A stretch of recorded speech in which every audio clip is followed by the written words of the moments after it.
올해 우리 경제의 가장 심각한 리스크로 가계부채가 꼽히는데요. 지난해 우리나라 가계부채는 1,700조 원을 육박해 사상 처음으로 GDP를 넘어섰습니다. 코로나19 장기화로 가계소득이 줄어든 탓에 빚을 내 버티는 자영업자가 늘었고 또 청년층을 중심으로 영끌 수요가 급증했기 때문인데요. 가계부채 우려가 커지는 상황에서 머니투데이 방송은 이와 관련한 세 차례 기획 보도를 준비했습니다. 그 첫 번째 순서를 박지웅 기자가 보도합니다. 서울에서 10년 넘게 김밥집을 운영하고 있는 박석원 씨. 코로나 여파로 손님이 뚝 끊기면서 매출이 전무한 절박한 상황입니다. 임대료 등 고정 비용을 감당하려고 최근에 또 은행 대출을 받았습니다. 대출을 받지 않으면 가게를 운영할 수가 없어요. 없고 그나마 대출이라도 있어야 임대료 내고 인건비 주고 가게를 운영해가는 실정이란 말이에요. 워낙 매출 자체가 없으니까. 소득이 없는 박 씨에겐 은행 대출은 마지막 남은 생명줄이나 다름없습니다.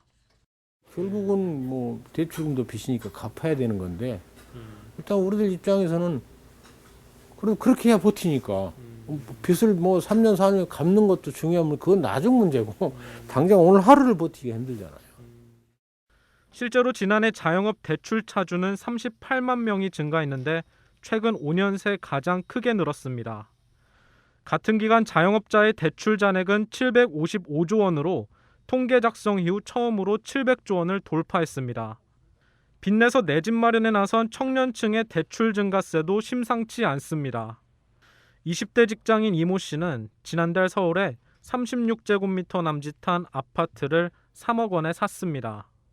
저도 원래는 전세로 들어가려고 했는데 요즘 거의 뭐 전세랑 매매랑 거의 차이도 없고 워낙 전세난도 심하다 보니까 일단 매매로 들어가는 거 거의 비슷하겠다 싶어서 들어가게 됐습니다. 사회초년생이다 보니 모은 돈이 부족해 2억 원 가까이 대출을 받아 집을 샀는데 후회는 없다고 합니다. 집을 산 지 보름 만에 아파트 가격이 5천만 원 이상 올랐기 때문입니다.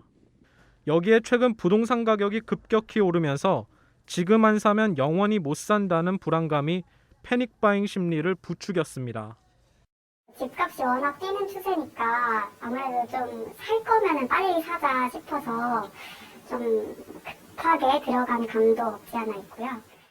실제 지난해 신규 차주 중 30대 이하 비중은 58.4%에 달했습니다. 새로 빚을 내고 있는 10명 중 6명가량이 2030 세대인 셈입니다. 30대 이하 청년층의 가계대출 잔액은 1년 전보다 8.5% 늘어 전 연령층 가운데 가장 빠르게 증가했습니다.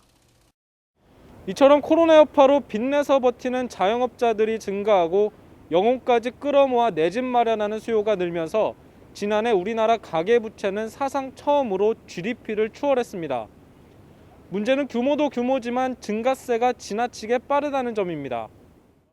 소득은 오히려 뒷걸음질 치고 있는데 빚의 증가 속도는 지금 거의 6%에 가까운 증가 속도를 보이고 있습니다. 이렇게 된다면 결국 지금 당장 문제가 생길 가능성은 높지 않겠습니다만 이런 추세가 계속해서 이어진다면 결국 이거는 지속 가능하지 않은 부채 구조로 가게 되는 거거든요.